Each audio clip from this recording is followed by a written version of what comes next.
égalité, parité, plein emploi, un emploi décent, voilà autant des mots chargés qui accompagnent ce mois de mars, mois dédié à la femme congolaise. Mais sur ce plateau, aujourd'hui, nous allons parler du bien-être de la femme parce que son épanouissement en dépend. Finalement, être en forme prend en compte beaucoup d'autres facteurs. Ça dépend de ce que l'on mange. Ça dépend aussi, cela dépend aussi de sa discipline personnelle.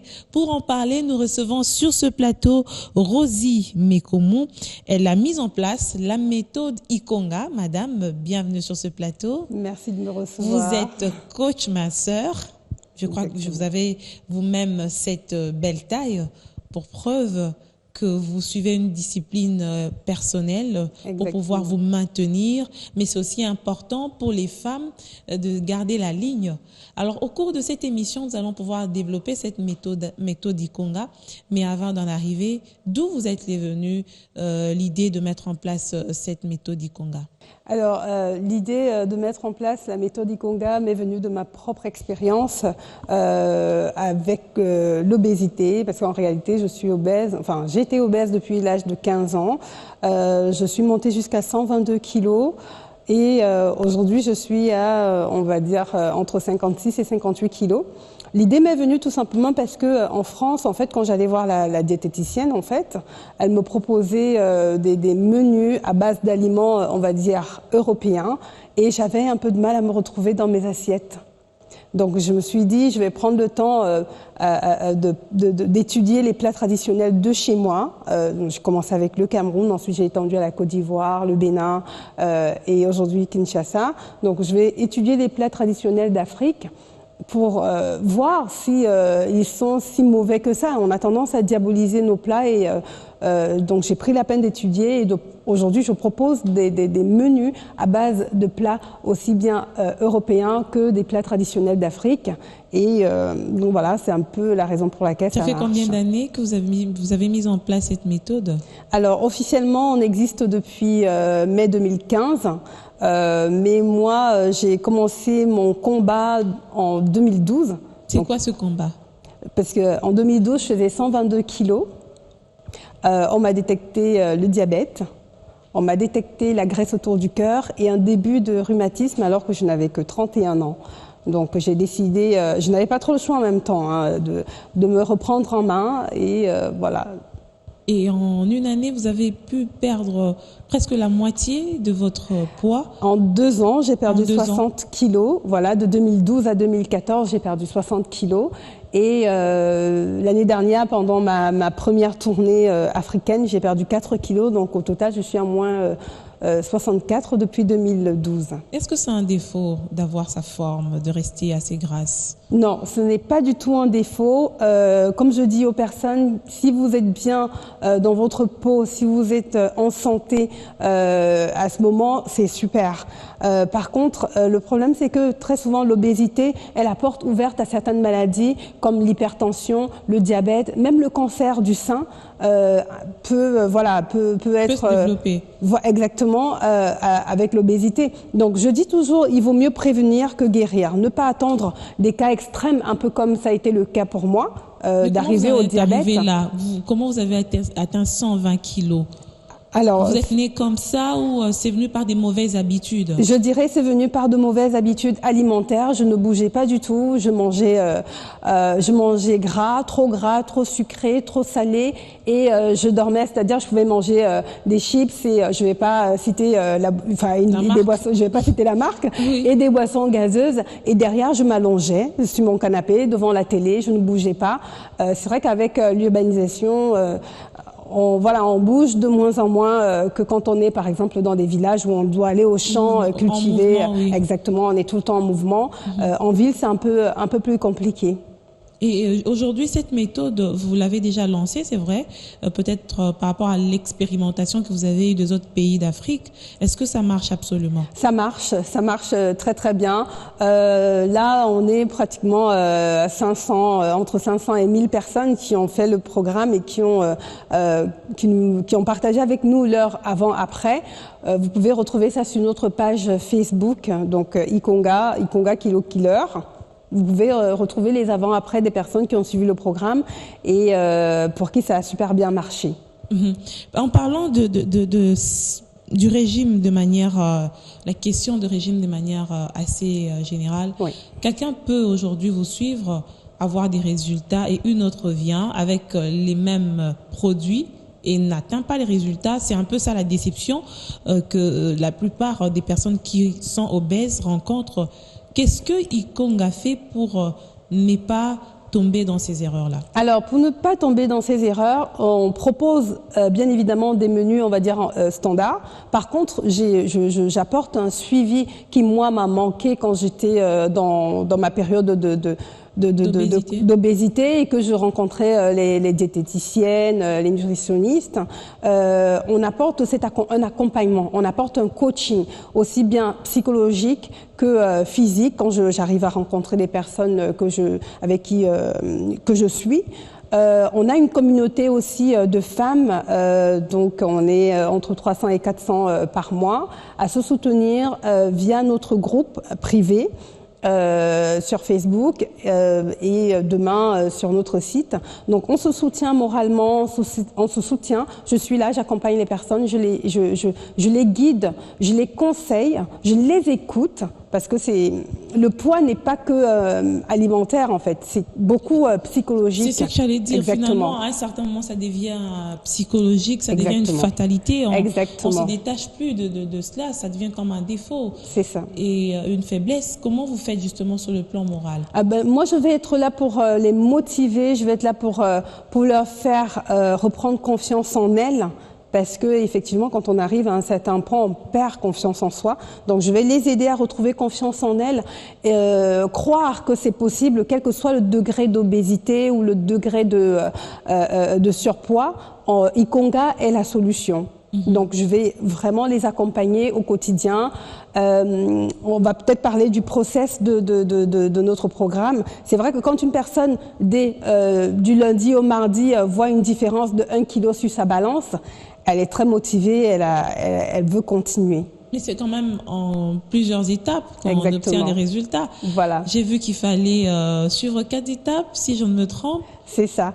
Alors, on va perdre très rapidement dans les 2 premières phases, en fait, donc la détox et la phase d'équilibre. On va perdre rapidement du poids. Mais pour ne pas reprendre, parce que c'est, pour moi, à mon sens, la stabilisation, la consolidation, en fait, c'est la partie la plus compliquée.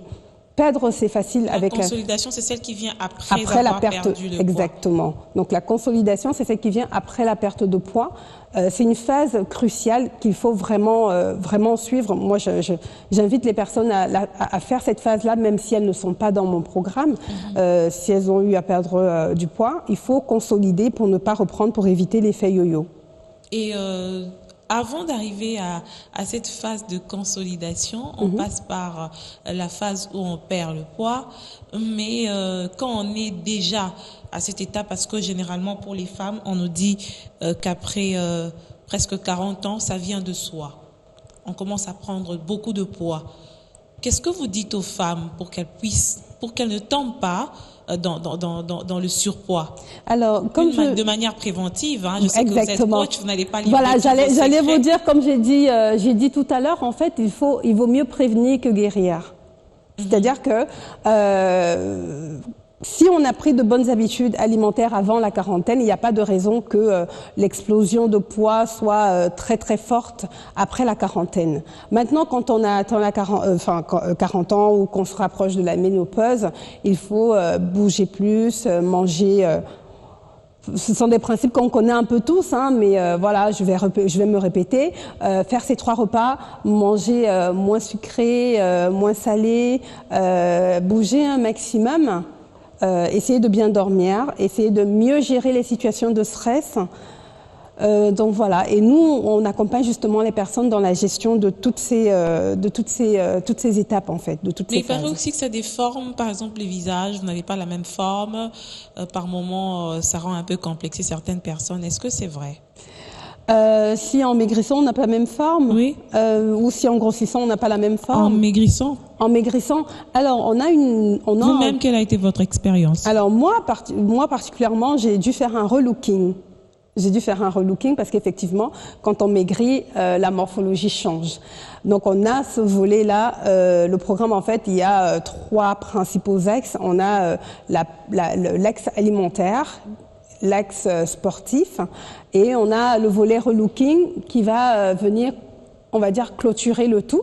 C'est-à-dire que quand on a perdu tous ces kilos, on va accompagner la personne justement dans le relooking au niveau maquillage, au niveau coiffure, au niveau vestimentaire, parce que bien évidemment la morphologie n'est plus la même, il faut changer. Et on travaille avec des partenaires qui peuvent accompagner les personnes qui ont maigri dans ce processus-là. Quelle est votre cible, les femmes ou les hommes? Alors en cible, moi tout naturellement je suis une femme, hein. Vous êtes féministe? Je ne sais pas, je dirais oui, enfin, dans le fond peut-être, je pense. Je pense qu'on est capable de faire tout ce que les hommes font. Et je pense que la femme est le pilier de la société, la femme est le pilier de sa famille. Donc oui, tout à fait. Oui. Donc vous ciblez plus les femmes? Je cible plus les femmes tout naturellement parce que je suis une femme. Donc quand j'ai commencé, ce sont des femmes qui se sont facilement retrouvées et qui se sont facilement identifiées à mon histoire. Par contre, je travaille aussi avec des hommes et la plus grosse perte du programme aujourd'hui, c'est un monsieur, un Burkinabé, qui a perdu 63 kilos en 10 mois. Ok. Là, c'est un homme. C'est un homme. C'est parti vite, c'est quand même un record. Hein. Oui, ça c'est un record. Mais les hommes perdent beaucoup plus vite que les femmes. Parfois, je suis un peu jalouse parce que moi, ça m'a pris 2 ans et lui, en 10 mois, il a perdu ses 63 kilos. C'est quoi la différence? Pourquoi les hommes perdent un peu plus? Je pense que plus de discipline? Exactement. Les hommes sont beaucoup plus rigoureux quand ils suivent le programme que les femmes. La rigueur, la discipline, la patience et donc voilà. Alors, la discipline. En parlant, au début, vous avez parlé d'une étude que vous avez menée sur le repas. Est-ce que ce sont des repas de mets que vous préparez vous-même après ou vous dites juste à la personne, allez, faites tel mélange ou dans votre repas quotidien, vous avez besoin de ceci? Comment ça se passe? Alors, je propose les menus pour l'instant. C'est vrai qu'à terme, je vais peut-être vendre les repas déjà tout prêts. Mais pour l'instant, nous proposons juste des menus chaque semaine, donc avec une liste de courses. Aujourd'hui, la personne n'a pas besoin de compter le nombre de calories parce que Ikonga le fait à sa place. Donc, les personnes qui suivent le programme ont juste à acheter, à prendre la liste des courses, à aller faire leurs courses et à préparer, tout simplement. Hein. On espère que c'est à la portée de tous. Hein. Oui, normalement, c'est à la portée de tous. En parlant de la femme, on va parler de la femme puisque nous sommes au mois de la femme, mois de mars, en République démocratique du Congo. Nous dédions ce mois à la femme. Je ne sais pas si c'est le cas au Cameroun. Exactement. Chez nous, c'est toute une fête. C'est presque férié même d'ailleurs. Est-ce que ça vaut la peine de célébrer la femme pendant un mois? Alors, moi je dirais, on doit célébrer la femme tous les jours. Tous les jours de l'année, on n'a pas besoin d'attendre un mois ou un jour. Par contre, effectivement, c'est symbolique en fait. Hein, je dirais que c'est symbolique, hein, ce mois de mars ou la journée. Mais la femme devrait être célébrée tous les jours.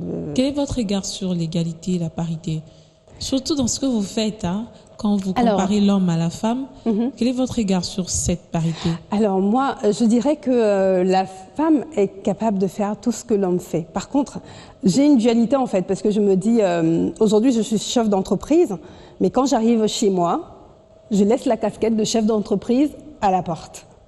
Quand j'arrive chez moi, je m'occupe de ma famille en fait, je m'occupe de mon homme, je m'occupe de mes enfants. Il faut arriver à faire à faire cette distinction parce que c'est important pour l'équilibre du couple. Maintenant, au niveau du travail, je pense qu'on a les mêmes capacités que les hommes, on a le même potentiel, si ce n'est plus, hein, que les hommes. Parce que la femme est capable de faire plusieurs choses à la fois. Oui, elle est multitâche. Elle est multitâche, donc on est capable. Est-ce qu'il y a une manière assez différente de travailler entre l'homme et la femme ou c'est pareil? En tant que chef d'entreprise, par exemple, qu'est-ce que vos employés pensent de vous? Alors, j'avoue que j'ai pas en tant que femme. J'avoue que j'ai pas encore posé, on n'a pas encore eu à parler de ce sujet. Que vous dire? En fait, on ne fait pas de distinction. On est là pour le travail. S'il y a des choses à faire, on les fait. Je ne fais pas de distinction et les employés d'ailleurs ne font pas de distinction entre l'homme et la femme. Alors, je suis un chef d'entreprise, un point, c'est tout. Mais vous avez Tout quand simplement. même eu le temps de pouvoir vous balader dans plusieurs pays Oui. et d'avoir cette image de la femme africaine, la comparer à celle de l'Europe ou à celle de l'Occident. On a encore beaucoup à apporter pour que nous puissions atteindre réellement cette étape d'émancipation. Qu'est-ce qu'il nous reste à faire? Qu'est-ce qui nous manque réellement? Alors, il faut qu'on assume, il faut qu'on accepte, il faut qu'on fasse des choses, il faut qu'on agisse. Il faudrait qu'on arrête de rester, entre guillemets, sous les coupes des hommes. Voilà, il faut foncer, on est capable. Il faut croire en soi. Voilà, il faut croire en soi, il faut agir. Agir, il faut passer, il faut agir, l'action, c'est ce qu'il nous faut.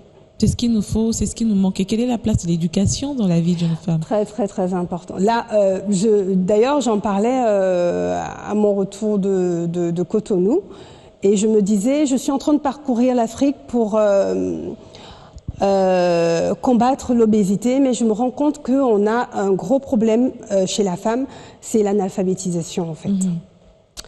Il faudrait que les jeunes filles aillent à l'école, et j'étais justement en train de dire à des amis, il faudrait que, moi c'est un combat que je vais entamer quand je remonte sur Paris, il faudrait que qu'on aide la population féminine à se former. Il nous faut la formation, c'est super important. Sans formation, on n'a pas de connaissances. Et sans connaissances, on ne peut pas rivaliser avec les hommes.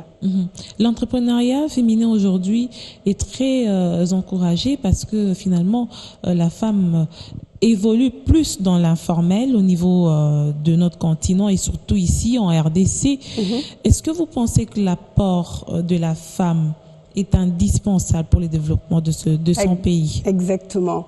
Alors, pour le développement de la RDC, pour le développement du Cameroun, pour le développement de notre continent, l'Afrique a besoin de nous. Je l'ai dit tout à l'heure, la femme est le pilier de la société. L'Afrique a besoin de nous et on a notre mot à dire sur le développement du continent. Et moi, c'est pour ça que, au départ, quand j'ai commencé à travailler sur ma stratégie, j'ai hésité en fait entre l'Europe, me spécialiser sur une cible plus large et me concentrer sur la femme africaine. Et j'ai décidé de dire que voilà, je me concentre sur la femme africaine, j'assume ce fait, je suis africaine, mon continent a besoin de moi et je me suis lancée. Voilà, j'assume ce fait, je travaille pour la femme africaine, je travaille pour l'Afrique.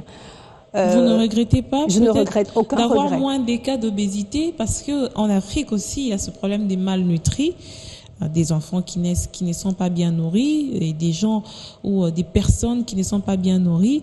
Des cas d'obésité, c'est quand même des cas qu'on ne retrouve pas beaucoup Non. comme en Europe. Détrompez-vous, en Afrique, 2 femmes sur 3 sont obèses. 2 femmes sur 3 sont obèses, donc voilà, et on a de plus en plus d'enfants obèses, tout simplement parce que quand la maman qui tient le repas forcément prépare gras, trop sucré, trop salé, bien évidemment, l'enfant prend ses habitudes. Au Cameroun, on a tendance à dire l'obésité, le corps gras est héréditaire. Non. Il n'y a pas de sang gras, et c'est pas du tout héréditaire. Ce sont des habitudes, en fait, la transmission des habitudes alimentaires, de mode de vie d'ailleurs, de manière générale. Quand on transmet ces habitudes à nos enfants, forcément, si on est obèse, l'enfant aura tendance à être obèse comme nous. Donc, et que doivent faire justement les mamans qui sont gardiennes, ces mamans qui gardent des valeurs, ces mamans qui permettent à la bonne santé puisse réellement régner au sein de la famille? Comment doivent-elles se comporter? Moi, je dirais encore une fois de plus la formation. D'accord. Il faut. J'ai parfois tendance à dire que mon objectif, c'est de procéder à la rééducation alimentaire de la femme africaine. Ça peut être ambitieux, mais c'est important. Donc, vous verrez dans mon programme, en fait, on apprend à cuisiner différemment. On apprend à faire des recettes traditionnelles, moins grasses, enfin avec moins de gras, moins de sel. On va jouer, par exemple, au lieu on va peut-être utiliser le mil pour faire tel aliment, ou alors la patate douce pour faire du pain au lieu de la farine de blé. Donc voilà, on va réapprendre, c'est-à-dire qu'on va changer les habitudes alimentaires, on va réorganiser les choses, mais on va aussi apprendre à préparer différemment. Ça demande quand même un coût, hein, cette formation. Ça demande un coût, ça engage des frais. Oui, alors pour participer au programme... Rosie Mekomo est aussi abordable pour toutes les couches sociales? Quand on sait, on connaît les revenus, on connaît comment les femmes africaines vivent. Alors, les coûts sont abordables. J'ai envie de dire, si vous regardez ce que quelqu'un dépense dans les médicaments de l'hypertension ou du diabète, ce sont des sommes énormes. Donc, voilà, je préfère à la limite les investir, moi, dans un programme alimentaire qui va me permettre de prendre de bonnes habitudes de vie, dans un programme minceur, parce que c'est pas que de l'alimentation, il y a du sport aussi. Et donc, je préfère investir dans ce programme-là, parce qu'il va aussi bien de ma santé que celle de ma progéniture. Alors, se sentir bien dans sa peau, c'est aussi quand on est bien habillé, on apparaît aussi bien. Et pour ce mois de mars, Vlisco, qui a toujours accompagné la femme durant toutes ces luttes, est là. Le rendez-vous a été marqué par un point de presse du lancement de la célébration du mois de la femme, Vlisco, qui accompagne aussi également cette émission Femmes, hein, n'eût été le fait que mon tailleur ne m'ait faussé compagnie. Aujourd'hui, je serai habillée en Vlisco parce que je me sens bien, en pagne aussi. Et puis, c'est une identité pour nous, femmes africaines. Alors, nous allons prendre cet élément de Vlisco qui a lancé son mois de mars, un mois qu'il a placé sous le thème du surpassement de soi, sur les thèmes des valeurs et d'éthique, parce que derrière toute cette beauté de la femme, il faudrait aussi incarner des valeurs qui puissent lui permettre ou la rendre encore plus utile dans la société. Sous ces splendides designs et des jeux d'épargne, prêts à mettre en scène des parures hors pair, Vlisco a très bien choisi le moment pour se dévoiler une fois de plus. Le mois de mars, dédié à la femme, est une occasion pour la marque de communiquer à travers son label des vertus d'éthique, des valeurs, de surpassement de soi. Tout ce package de concepts qu'ambitionne Vlisco pour le mois de mars, mois de la femme, est simplement une offre à couper le souffle. Derrière ces dames colorées en Vlisco hollandais, un seul message, celui d'honorer la femme. C'est le mois de la femme, c'est le mois du pagne, c'est le mois de Vlisco. Nous avons voulu que la femme, avec Vlisco, la femme surpasse. Nous voulons parler du surpassement de la femme. Et nous avons dit à la femme, oui, égalité hommes et femmes, mais toi, tu les surpasses tous. Nous parlons ici non pas de la compétitivité, mais nous voulons mettre en exergue, nous voulons mettre sur le piédestal les femmes qui ont pu avoir le succès dans leurs entreprises, les femmes qui se sont démarquées de la société de par leur courage, de par la force de caractère, la discipline, le sacrifice, et aussi nous avons parlé de l'éthique, de la manière de travailler, de la manière avec laquelle ces femmes ont pu obtenir ces victoires.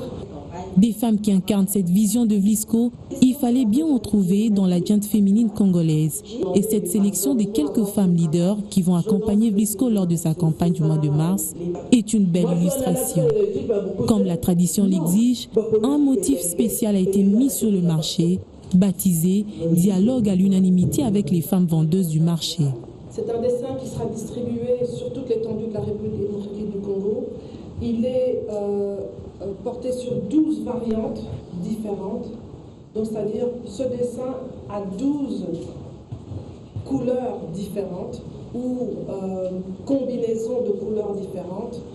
Et il y a un dessin pour chaque femme. Donc chaque femme pourra être unique et magnifique avec ce dessin. Vlisco, ce textile qui a toujours accompagné la femme congolaise de génération en génération, nourrit également l'espoir de voir ces belles dames congolaises autonomes et actrices de développement. Blisco insiste et affirme la fermeté de son engagement dans la lutte pour l'épanouissement de la Congolaise. Rosie Mekomo, on était avec vous dans cet élément. J'ai retenu le surpassement de soi, l'éthique, la discipline, la rigueur. La rigueur, le caractère. Voilà autant des principes qui devront accompagner la femme pour que cette femme-là, quand elle est en compétitivité, qu'elle sente vraiment qu'elle mérite cette place-là. Finalement, c'est ça. Exactement. C'est exactement ça. Un commentaire par rapport à... Alors, je suis tout à fait d'accord avec ce qu'on vient de voir. Hein. Nous sommes capables de rivaliser dans le domaine de l'emploi avec les hommes. Hein. Il n'y a pas de raison qu'on n'y arrive pas. Il faut quand même qu'il y ait la méritocratie. Oui, ce serait bien. Hein. Ce serait bien. On a beaucoup de chemin, mais on peut y arriver. On va y arriver. Moi, je dis aux personnes qui sont un peu comme moi, qui hésitent ou qui se lancent, de foncer en fait. De foncer, on peut y arriver. Alors, quelles sont les difficultés que vous rencontrez dans votre coaching? Alors, en tant que chef d'entreprise ou en tant que coach par rapport à... Les deux. Les deux. La difficulté, alors je vais commencer par l'entrepreneuriat. Il faut la légitimité en fait. Je suis une femme et je dois me battre 2 fois plus. D'ailleurs, je dois me battre, non seulement je me bats contre les femmes, mais je dois me battre aussi contre les hommes pour que l'entreprise soit légitime en fait. Donc ça c'est vraiment je me dis avec le temps, avec... Mais une femme c'est un atout aussi, non, dans l'entrepreneuriat? Je ne sais pas, je ne pense pas. Ça, enfin, on va dire que oui, parce qu'on a notre mot à dire dans l'entrepreneuriat. Ça peut être un atout, mais aujourd'hui dans notre société, c'est un peu compliqué, c'est un peu difficile. Il faut s'imposer. On doit se battre 2 fois plus que les hommes pour s'imposer dans l'entrepreneuriat. Donc et dans le coaching? Dans le coaching, ça va pour l'instant. La grande difficulté que je peux avoir, c'est justement, comme je disais, hein, beaucoup de femmes ne savent pas, il y a pas mal qui ne savent pas lire, qui ne savent pas écrire, et même parfois quand elles savent lire et qu'elles savent écrire, elles ne maîtrisent pas l'outil informatique. Donc là, par exemple, ce sont des domaines sur les... La sous-information, le manque d'instruction chez la vos femme. patients. Ça, j'ai constaté ça pendant ma tournée, parce que je vais à la rencontre des personnes et je constate qu'il y a pas mal de personnes qui me demandent, on souhaite avoir quelqu'un qu'on peut voir sur place, alors que pour l'instant, je ne suis que sur Internet, donc online. C'est ça ma plus grosse difficulté avec la femme en Afrique en ce moment. Mais comment contourner cette difficulté-là? Est-ce que vous avez mis en place une stratégie pour pouvoir vous adapter au contexte de la RDC, par exemple? Est-ce que vous y êtes? Alors, pour l'instant, on va dire que je vais rester online parce que je pense que avec la mondialisation, voilà, il faut avancer. Par contre, ce que moi je peux apporter demain, c'est vraiment au niveau de la formation. C'est-à-dire que j'ai réfléchi et je me suis dit, quand je vais revenir, je verrai comment mettre en place des ateliers pour former, par exemple, sur l'utilisation de l'outil informatique. Ça, c'est un exemple. Croyez-moi, il y aura des femmes qui vont pas s'adapter. Hein. Moi, je vois ma mère, par exemple, quand je lui dis, mais tu dois avoir WhatsApp pour pouvoir parler et communiquer. Elle dit, WhatsApp, c'est quoi encore? Vous savez, dans la vie, qui veut peut. Il n'est jamais trop tard pour bien faire les choses. Il n'est jamais trop tard pour faire les choses. Jamais. Donc, il faut dire que les femmes doivent se mettre à jour, c'est ce que vous voulez dire? Exactement, on doit se mettre à jour. Quel que soit l'âge. Quel que soit l'âge. Si on veut rivaliser en plus avec les hommes, on doit se mettre à jour tous les jours. On doit se former. Et c'est pour ça que je dis la formation. On doit se former. Moi, je me forme. J'ai un bac+5 en marketing. J'étais chef de produit dans une multinationale. j'ai dû me former pour être coach minceur, parce qu'on ne se lève pas comme ça. C'est vrai, j'ai perdu 64 kilos, mais je ne vais pas me lever comme ça pour commencer à dire que je vais aider à coacher des personnes. Donc j'ai fait une formation, je suis allée aux États-Unis, j'ai fait une certification sur la gestion de l'obésité. En France, j'ai fait une formation dans le coaching minceur, et actuellement je suis en train de me former dans le relooking. Alors je ne vais pas faire du relooking moi-même, je vais travailler avec des partenaires, mais la formation, l'acquisition de nouvelles connaissances dans ce domaine va me permettre de donner, on va dire, les premiers conseils à la personne qui a perdu du poids. Donc la formation, elle est vraiment importante. Quelle a été votre plus grande déception en tant que coach? Est-ce que vous avez eu à suivre quelqu'un et ne pas atteindre les résultats? Alors bien sûr, ça arrive parce que c'est très très très difficile. Alors c'est pas difficile de maigrir, c'est facile de maigrir, mais c'est très difficile de se maintenir. C'est très difficile. Bien évidemment, j'ai eu quelques cas de personnes qui n'ont pas tenu dans la durée et qui ont repris du poids. À ces personnes, je les invite à recommencer. Moi, j'ai dû recommencer depuis l'âge de 15 ans. J'ai fait, j'ai refait, j'ai fait, j'ai refait, jusqu'à ce que je trouve la formule. Bonne formule. Exactement. Vous avez trouvé la bonne formule. Exactement. Et c'est cette formule que je partage avec le maximum de personnes aujourd'hui. Si ça n'a pas marché hier, ce n'est pas grave. On recommence. On tombe, mais on se relève. Et c'est comme tout apprentissage, en fait. Reprendre les bonnes habitudes alimentaires, c'est comme tout apprentissage. Quand on apprend à faire du vélo, quand on apprend à faire du ski, quand on apprend à monter à cheval, on va tomber plusieurs fois. Mais pour arriver à maîtriser le vélo, le cheval, ou à vraiment connaître comment skier, en fait, on se relève, on ne reste pas par terre. C'est un peu le même principe. C'est exactement le même principe pour maigrir. Quelles sont vos perspectives par rapport à l'avenir? Alors, qui est de moins en moins d'obésité en Afrique. Vous aurez moins de travail. Mon objectif, c'est pas vraiment. Mon objectif, vraiment, c'est rééduquer, procéder à la rééducation alimentaire, que ça rentre dans nos habitudes.